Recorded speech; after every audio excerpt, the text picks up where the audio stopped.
Well, hello, welcome back to this Git tutorial. Sebelumnya kita udah uh, install Git di video sebelumnya. Ini kita akan melanjutkan topik kita mengenai Git ini. Jadi buat kalian yang sudah ngikutin video sebelumnya, kalian harus cek dulu ya, itu installnya sudah berjalan dengan baik atau belum. Klik kanan di desktop saja. Kalau pakai Windows 11 dia munculnya seperti ini, bisa show more option, lalu pilih Git Bash here. Kalau kalian pilih Git Bash here, nanti dia akan mulai root-nya atau path-nya di desktop seperti ini. Tapi kalau misalkan kalian masuknya dari folder, nih di sini gue udah buat folder ya, dokumen tutorial Git. Ini kalian bisa klik kanan sama seperti tadi, show more option, lalu Git Bash here. Nanti dia akan mulai root-nya di folder tersebut. Oke, itu kerennya dari Git Bash. Jadi di sini kalau kalian untuk cek apakah Git kalian sudah terinstall atau belum di device kalian, kalian bisa pakai komen ini, git --version. Kalau keluar versionnya seperti ini tandanya Git kalian sudah terinstall. Tapi kalau belum, kalian bisa ikutin video sebelumnya mengenai instalasi Git. Jadi sebelumnya kita udah install Git, tapi di video sebelumnya kita belum sempat membahas apa itu Git. Kita pakai Git buat apa sih? Kenapa kita harus pakai Git? Nah, ini pertanyaan-pertanyaan itu, ini kita akan jawab di video kali ini. Jadi, Git ini sebenarnya adalah tools yang memungkinkan kalian untuk bisa men-tracking perubahan yang terjadi pada project kalian. Nah, ini projectnya nggak selalu berupa kode atau programming, ini juga bisa berguna kalau misalkan project kalian ini berupa dokumen ya. Misalkan kalian ada bikin skripsi, atau mungkin bikin naskah lagu, musik, atau naskah cerita, buku. Nah, kalian bisa buat version historinya atau tracking perubahannya menggunakan Git ini. Di sini kalau kalian butuh referensinya atau dokumentasi, di sini kita bisa balik lagi ke websitenya si Git, yaitu di git-scm.com. Dan untuk dokumentasinya ada di /doc/git tutorial. Jadi di sini ada banyak tutorial-tutorialnya. Cuman di sini untuk bahasa Git-nya, ini nggak selalu memakai Git seperti ini contohnya ya. Lalu ada di sini main git log, ini agak sedikit rumit mungkin untuk yang baru belajar. Ini kalian bisa merujuk lagi ke dokumentasi Git yang di sini.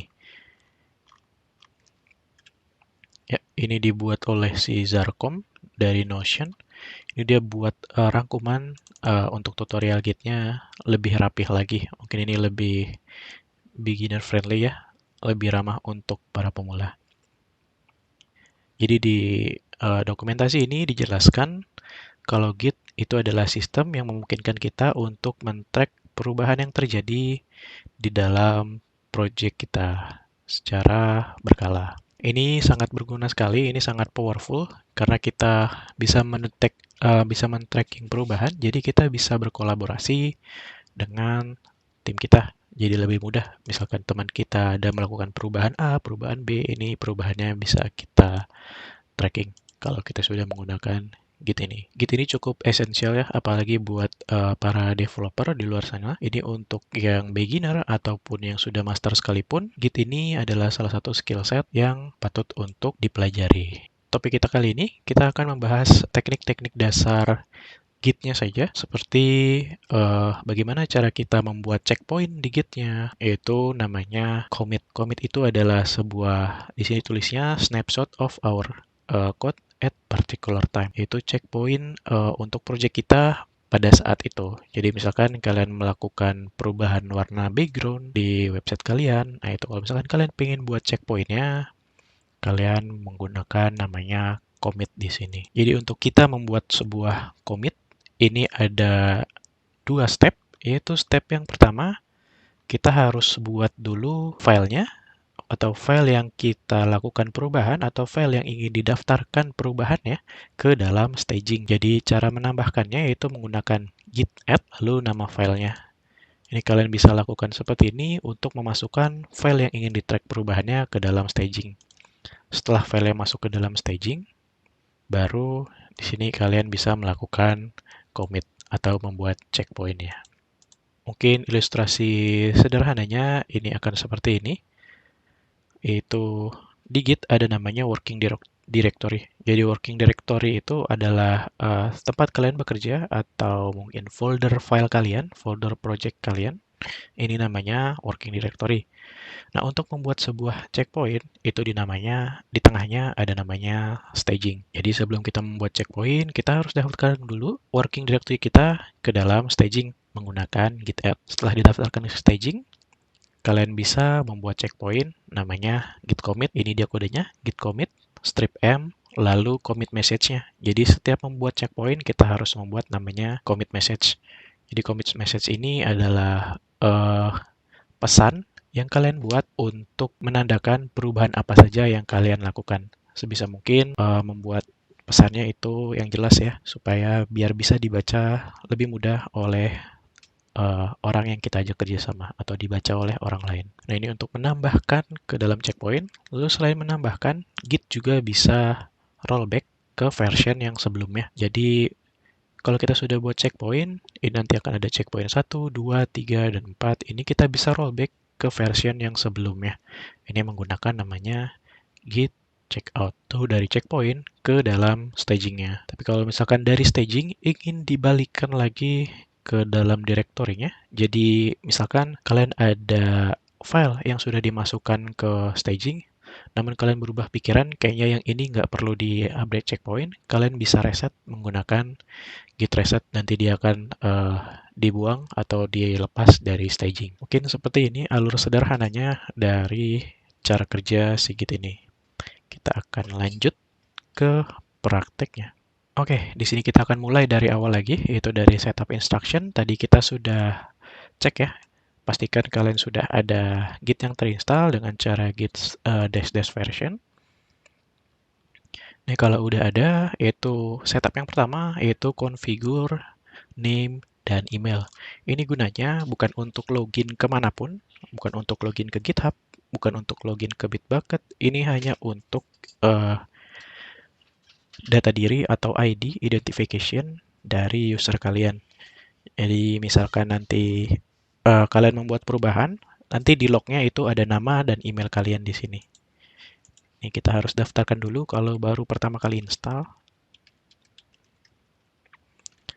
Menggunakan kode ini, git config global user.name. Ini namanya bebas saja. Di sini gue buat enggak. Lalu di sini kita buat emailnya, user.email. Emailnya juga bebas, nggak harus email yang terdaftar secara langsung. Tapi kalau misalkan kalian mau berkolaborasi dengan tim kalian, pastikan menggunakan email yang aktif yang bisa dihubungi agar tim kalian bisa menghubungi kalian mungkin via email. Sini gue akan buat enggak add. Oke. Kalau sudah terdaftar seperti ini, selanjutnya bagaimana caranya kalian membuat working directory, itu yang tadi gue sebutkan di awal ya. Jadi working directory itu di Git biasanya disebut dengan repository. Jadi repository itu adalah container atau tempat di mana working directory kalian berada. Sebagai contoh, di sini gue udah buat satu folder kosong. Ini yang nanti akan gue bikin jadi repository. Ya, mungkin kalau kalian sudah buat, ini sama seperti caranya, diklik kanan, show more option, lalu git base share. Ini agar di git base-nya, root-nya mengarah ke folder atau working directory yang kalian inginkan. Ini kalau sudah masuk di working directory-nya, ini kalian harus buat repositorinya menggunakan git init.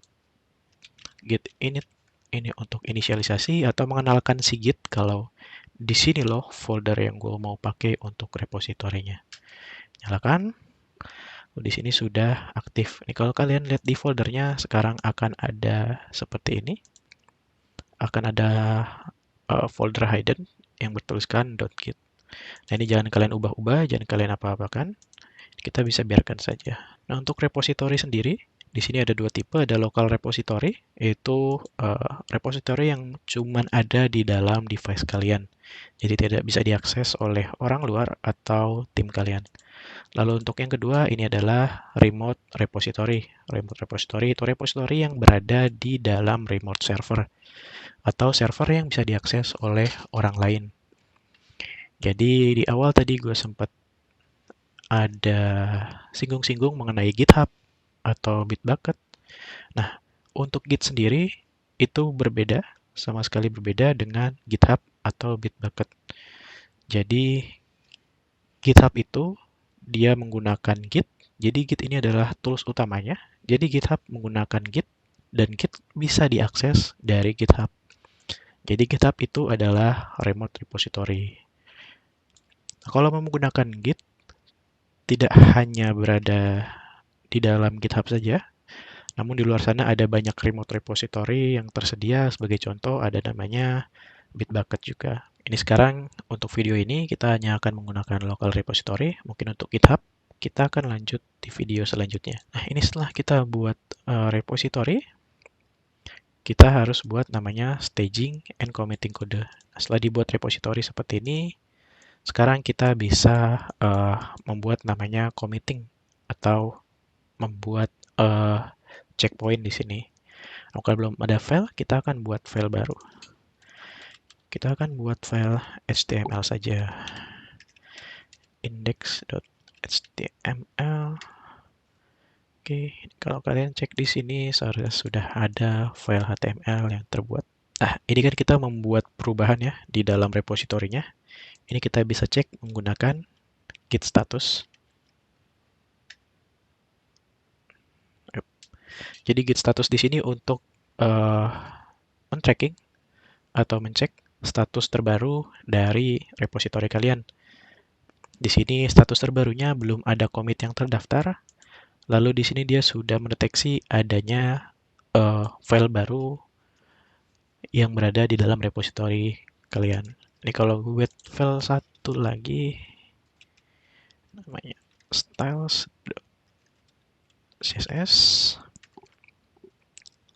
Lalu kita lihat statusnya lagi.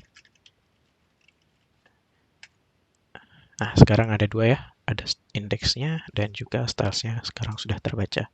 Nah, ini adalah untuk membuat commit, sama yang seperti tadi gue bilang di awal. Untuk membuat commit, dia butuh dua step, yaitu step pertama kita daftarkan dulu perubahan yang terjadi ke dalam staging. Di sini juga disuruh ya, ini kalian bisa membuat git add, lalu nama filenya. Caranya tinggal git add. Sekarang gue cuma mau masukin indeksnya aja, index.html seperti ini. Lalu kalian cek statusnya lagi. Sekarang jadi ada dua ya. Ini untuk yang indeksnya, dia sudah terdeteksi sebagai new file dan sudah bisa di commit di sini, sudah bisa di commit.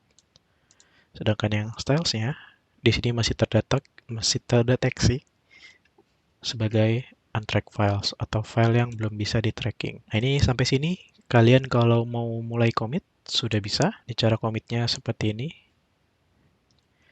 Git commit strip m lalu commit message-nya. Ini seperti yang gue bilang di awal, ini harus ada commit message-nya ya, supaya bisa dibaca perubahan apa yang dilakukan oleh tim kalian. Ini create index.html. Oke, kita buat commit di sini. Oke, nah di sini ada message-nya kalau commit-nya berhasil dibuat. Sekarang coba kita cek lagi statusnya. Oke, sekarang statusnya untuk yang change to be committed sudah hilang ya. Sekarang hanya tinggal yang style.css-nya saja yang masih ada. Kalau kalian sudah melakukan commit, kalian bisa lihat log-nya atau history dari commit-nya. Kalian bisa git log. Oke, nah di sini ada ya, ada historinya. Ini yang tadi gue bilang, kita harus register nama dan email. Di sini ada di author, ini ada nama, ini ada email. Lalu ada timestamp-nya juga, kapan dia melakukan commit atau membuat checkpoint-nya. Ini dia message-nya. Oke. Selanjutnya gue akan daftarin si style.css-nya ini ke dalam historinya. Kita bersihkan dulu. Oke, kita git add si styles.css. Oke, git status, harusnya dia terdeteksi sebagai new file. Oke, kita buat commit create styles.css. Oke, git status lagi. Oke, kalau sudah seperti ini, berarti tidak ada perubahan yang terjadi di dalam repositorinya. Semuanya sudah clear, ya, semuanya sudah berhasil dibuat commitnya atau sudah dibuat checkpointnya. Ini kalian bisa lihat lognya. Yep, di sini ya. Ini ada create style.css, di sini ada create index.html. Jadi di setiap commit yang terjadi, ini ada kode unik yang di-generate oleh si Git. Ini adalah fungsinya untuk kita rollback nanti atau di reset. Kalian bisa mengarahkan ke kode hash ini. Oke, ini mungkin sekarang sebelum kita lanjut, kita bisa buat perubahannya di dalam file HTML-nya ya. Kita bisa buka menggunakan kode editor.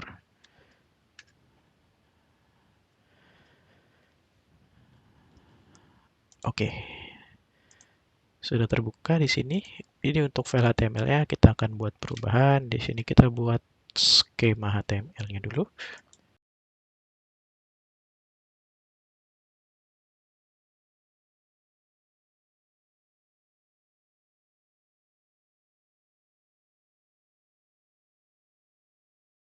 Oke, di sini stylesnya belum ada ya. Ini kalau kalian cek di preview, klik kanan show preview. Nah, tampilannya akan seperti ini saja. Ini kita bisa mulai commit, untuk kita bisa buat perubahannya. Ya, nah ini kalian bisa dari base-nya ini, atau kalian bisa juga Ctrl backtick di sini. Yep, dia akan membuka git base-nya juga di dalam kode editor kalian atau VS Code-nya. Kita akan mulai dari sini saja. Kita bisa mulai tambahkan dulu. Kita lihat dulu ya statusnya. Git status. Nah, di sini kalau dia sudah pernah di commit sebelumnya, dia akan mendeteksi adanya perubahan di sini, yaitu untuk si indeks HTML saja. Sedangkan yang stylesnya di sini tidak ada ya. Kita bisa add.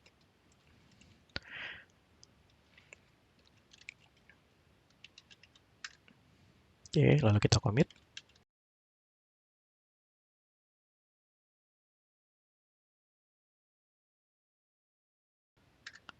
Oke, berhasil di commit. Lalu kita lihat lagi statusnya tidak ada perubahan lagi yang baru.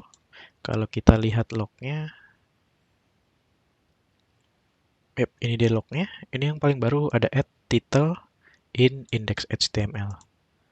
Oke, lalu selanjutnya kita bisa lakukan perubahan di stylesnya. Kita bisa tambahkan mungkin di sini background color dari body.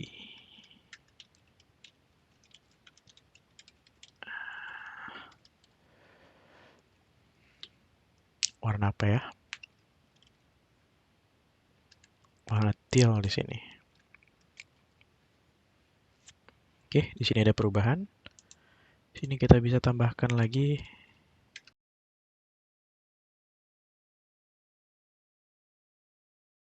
Oke, ini kita lakukan perubahan di kedua file tersebut. Jadi di HTML-nya dilakukan perubahan di sini, lalu di CSS-nya dilakukan perubahan di sini.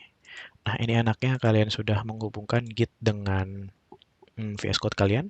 Jadi setiap ada perubahan yang terjadi, dia biasanya ada garis hijau seperti ini di sebelahnya. Ini kalau kalian cek di sini, ini ada Git working change ya, ada perubahan yang sudah dilakukan. Jadi dia bisa mendeteksi. Ini kalau misalkan kalian cek git statusnya lagi, nah di sini ada modify ya. Dia berhasil membaca ada modify di kedua file tersebut. Kita bisa add. Jadi setiap mau buat commit ini harus di add dulu baru di commit. Add. Kalau misalkan kalian seperti tadi, ini kita harus daftarin satu-satu index.html lalu styles.css. Ini bisa seperti ini atau kalian bisa titik aja. Ini kalau titik, ini dia otomatis mendaftarkan semua file yang terbaca di repositori kalian. Tik, login status lagi. Yep. Dia mendaftarkan dua-duanya. Lalu tinggal dibuat commitnya.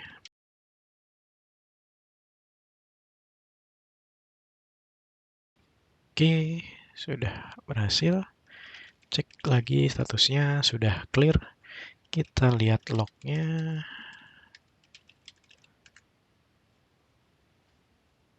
Oke, nah di sini sudah masuk ya, adding style for background color and adding new paragraph. Oke, nah ini untuk commit, ini sudah berhasil semua. Selanjutnya kita akan lanjut coba menggunakan checkout atau kita mundur version.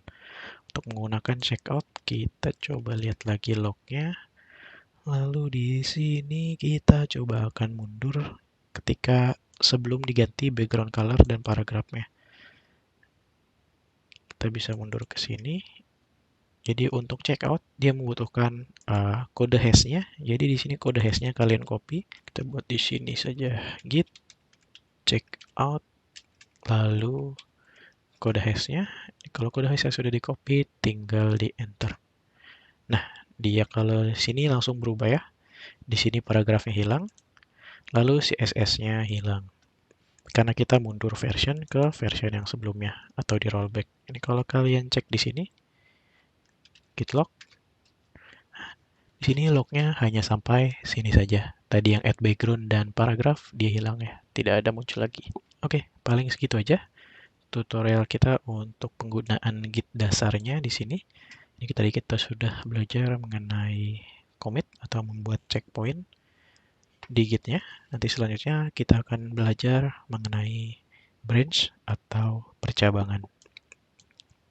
Oke, terima kasih sudah menonton. Sampai ketemu di video selanjutnya.